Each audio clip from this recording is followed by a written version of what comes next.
Well, hello. I'm going to show you how to make an infinity scarf on a Cindy Wood infinity loom. And this is a 3/4 inch gauge 122 peg infinity loom. And we're going to use my double 8 stitch. This will be the first time I'm releasing it. And it's a very fast stitch to do. It makes a really nice infinity scarf. And it's a nice loose infinity scarf, or really fast to knit up. This from here to here would be one round, so it's like an inch and a half, between an inch and an inch and a half every time that you do a row. So it really goes together fast. And I've done a total of 1, 2, 3, 4, 5, 6, 7, 8 rows. That's it. 8 times I went around to get an infinity scarf that's almost 8 inches wide. So that gives you some idea, and it didn't take me very long to do. So we're going to bind off on this, but first I'm going to show you how to cast on and how to get started. So I will just start doing a cowl, and then that will show you that it can easily be done with a cowl too. The yarn is Charisma in the color Stormy. Okay, so I'm just going to make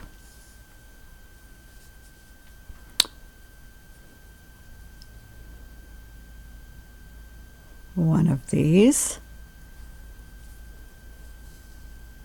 and I make these to start off very fast. I just make a loop, put the yarn through like that. That's my version, very fast, of a slip knot. And then we're going to take the loom hook, put it through the top of the yarn, and just scoop up a loop as if we're going to do a purl, but we're not going to do a purl, and we're not going to need our loom hook now. And we just make that loop and we put it behind the next peg, and then we're going to want to tighten this a little bit, and you can actually do something winded around a peg. I got a sinew and loom, so I'm just going to do that, or you can just leave it loose and pull it a bit tight later. It doesn't matter. And put my loop here behind the next peg, take the working yarn, draw it through and snug it up. Put it behind the next peg, working yarn through, snug it up, behind the next peg, working yarn through, snug it up. Very easy, fast cast on, gives you kind of a chain look, but it will blend in and look very similar to the cast off that we're going to do. So this cast on and the cast off that I'm going to show you with this stitch, that's all you need.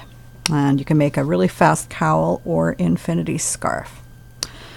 So I'm going to finish going all the way around, and I'll show you how you finish doing the cast on, and we'll meet up. Okay, I'm at the end of the row. So now I have the loop here, and I'm just going to put it over peg 1 and pull, and then take my loom hook, which is all tangled up in the yarn, and then I'm just going to knit it over, and that will secure our yarn. And that's all we do. That's the cast on. You might want to check when you first start doing it and making sure your tension is nice. This is nice because I'll be able to pull it over the top, and it's not so loose it's going to leave loose loops. Okay, so now we're going to start the stitch. So what the double 8 stitch is it's 2 figure 8s on top of each other, but they are slightly different. And figure 8 stitch can be used, it's a double rake stitch as well, but on a single knit there's a number of variations of it. So I'm going to show you the variations I've used to get that stitch that I'm using. So you take the working yarn, we're on this peg right here, we take the working yarn and we skip the next peg, so we're skipping peg 1, and then we're going in front of peg 2, and then we're going behind peg 2 in front of peg 1 to wrap it, and then bring the working yarn in front and knit it off. Now the working yarn's in front, so that tells us we did the first row, especially if we got interrupted as we're doing the stitches. And we go behind now, and we go behind peg 2, in front of peg 2, behind peg 1, in front of peg 1. Now our working yarn is to the back. And that's the stitch done over these 2 pegs. So this peg now has the amount of stitches it's going to have for the beginning row. This one has 2 stitches. We're going to take the yarn from behind peg 1, go behind peg 2, in front of 2 and 3, same way we did before, wrap peg 3, over peg 2, working yarn in front, and then just knit them off. And you can be nice and loose. It's a nice loose stitch if you want. If you get tight, you'll still have a nice stitch. And so now the working yarn is going to go behind peg 3, wrapping it, behind peg 2, wrapping it, working yarn to the back. Okay, so now here's another way to look at it. Whatever peg that the working yarn's coming out of, you go behind the next peg and pull the working yarn in front. Then you wrap that peg, bring the working yarn forward, wrap that peg, bring the working yarn forward, and knit them off. Working yarns in front, we go behind, wrap that peg, wrap this peg, working yarns to the back, and knit it over. And now I'll just do it slowly and keep doing it.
Okay, and we'll do the stitch one more time together.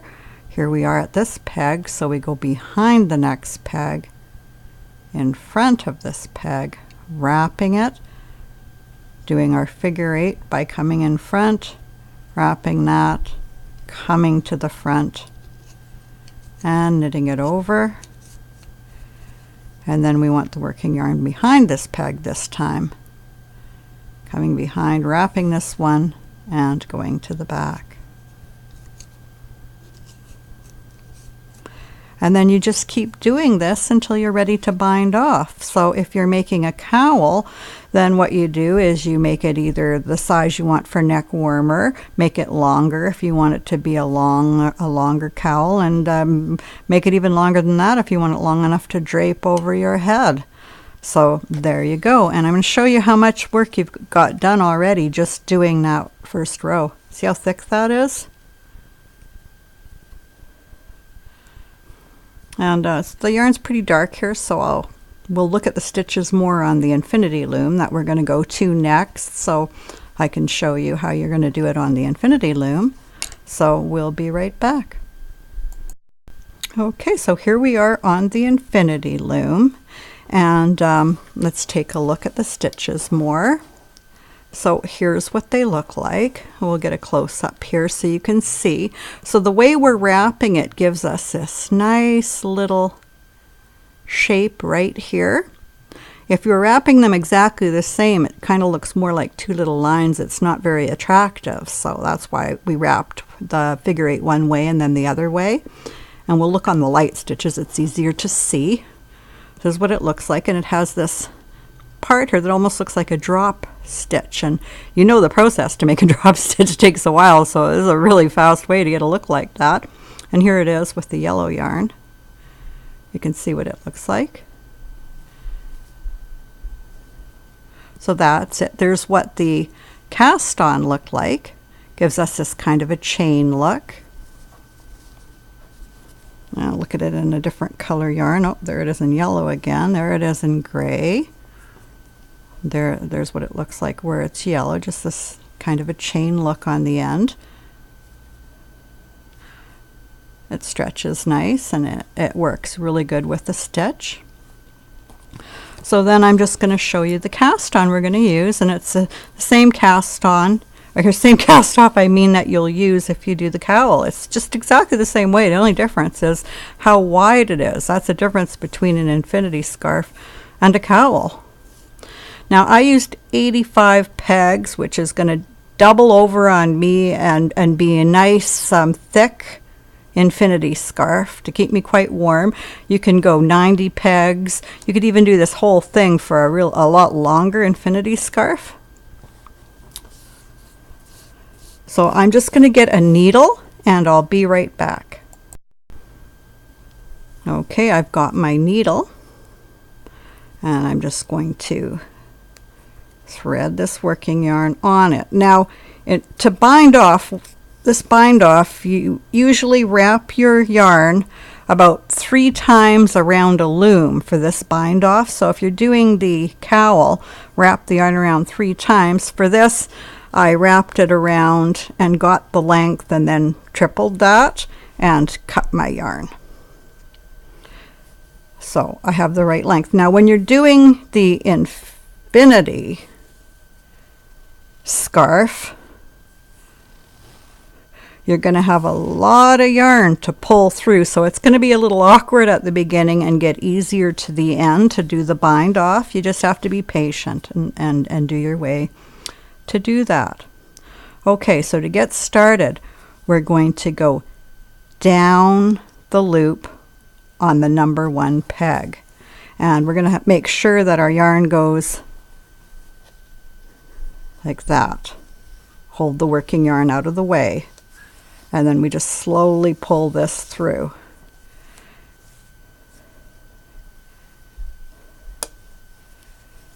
Like I say, there's a lot of yarn at the beginning when you're doing this cast off.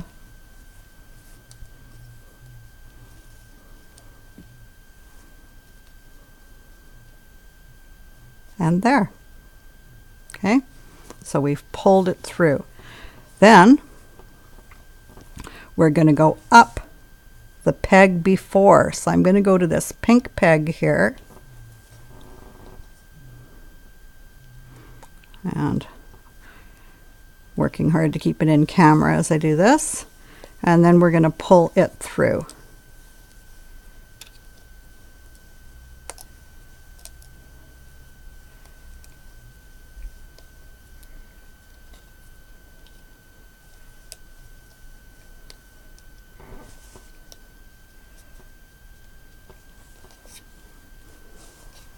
Okay, so now what we do is we go behind peg, where this is the peg that we went up. We're going to go, whoops, this way. We're going to go between them and come to here.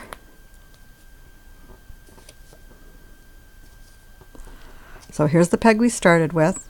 We went down, we went up, we went behind this peg over in front of the next peg. And the next peg, we always go down and then up. So we go down through this peg, keep making sure that the working yarn's behind here so they don't get tangled, and then just take your time and pull it through.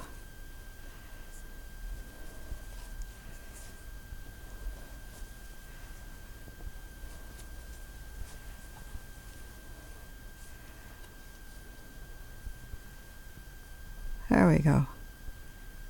Just like that. And then we're going to go up the peg before,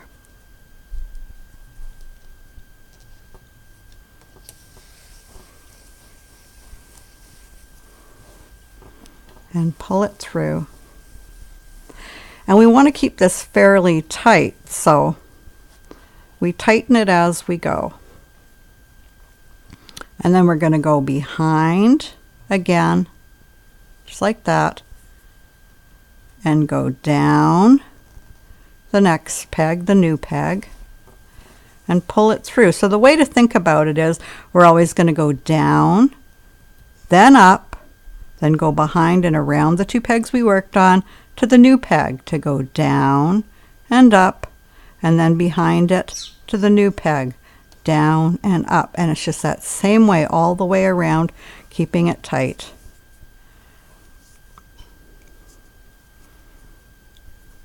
Okay, so I'm just going to put it on pause. I'm going to go up a little bit further and we'll continue doing the bind off. Okay, so I've gone up quite a ways, and what I've been doing as I bind off, I'm over here to my bind off, and I just have to go down to here to finish off.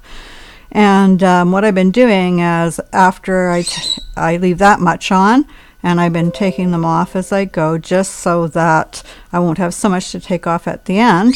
But to give you an idea of what it looks like, let's see if I can find the same color on here.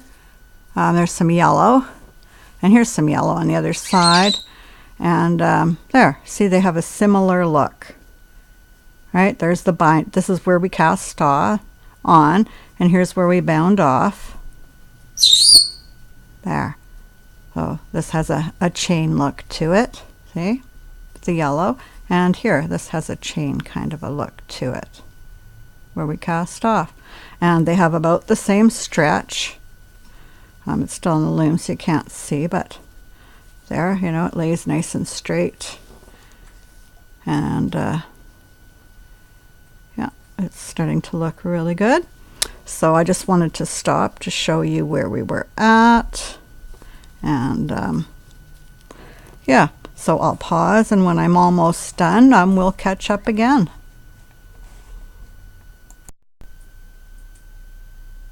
Okay, so almost done. Yarn's a lot shorter, so it's awkward at the beginning, but the nice thing is it gets shorter and shorter. So I'm at this peg, and I had just gone under this peg, or up this peg, so I'm going to go behind this peg and then go down this peg,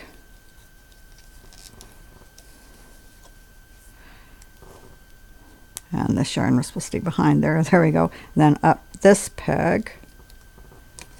Get closer here, but I mean, I already showed you how to do this. And then behind this peg, where it gets have to turn the loom, and then we go down this peg. This is the peg we started at. So with the yarn behind here, we're going to go down this peg. There we go, which is a little bit tighter. And up this peg. And around. And then I'm just going to go down this peg, because I just want to make sure that I've ended. And go back into this peg again and just tie it off. And get a, there we go. There we go, and then it's tied off. And all you have to do now is go in and scoop off the rest of the pegs. I'll grab my loom hook here, and we just keep taking off these pegs. And they look a little loose when you first take them off, because of course this was loose thread, and then it'll go into the chain here as we stretch them out.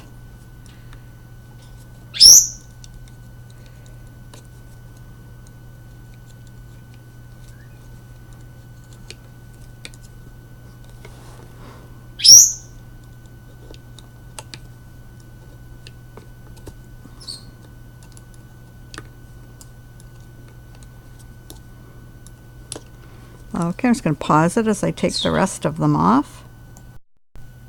Okay, so here we are with our infinity scarf, and both sides have the same amount of stretch. They match up very nicely. And here's what it looks like. Here's the stitch. There, I get it nice and close. You can see the stitch. There's the stitch, and it has, you know, these nice little things right here. Just a very nice pattern. I really like it. And we look at it upside down, because depending how you wear it, there, looks like that. And it will get folded, you know, folded. Wearing it like this around my neck, doubled up. And all we have to do is, where is that? There's my marker to tell me that this is the side. Yeah, okay, that we're close. Okay, and we're just going to have to do something with this. So all we're going to do is just kind of wind it in. And both sides, oh, that's the other thing I want to show you, is both sides look a lot alike. So if the other side shows, it's just fine. And we just take it and just kind of work it through in a few places. There we go. And work it through. And I'm actually going to tie a knot in it, just because I want to make sure it doesn't come undone. And then you'll have your one at the other end, but I took care of that one a little while ago. Oh, what happened here? My knot went funny. I'll have to, yeah, I'll fix that up. But you just basically wind it in, and then you're all done it, and then you just cut off your loop, and you are done. And there you go, you got your infinity scarf. And I used Charisma in the color Stormy. There's a place where you got all the colors to look at. Yeah, there. Got the little yellow and the black and the blue and the gray. And yeah, it's quite a pretty stitch. So I hope you enjoyed that. And it's another way that you can make an infinity scarf and not have any ends to attach at all. And until next time, bye.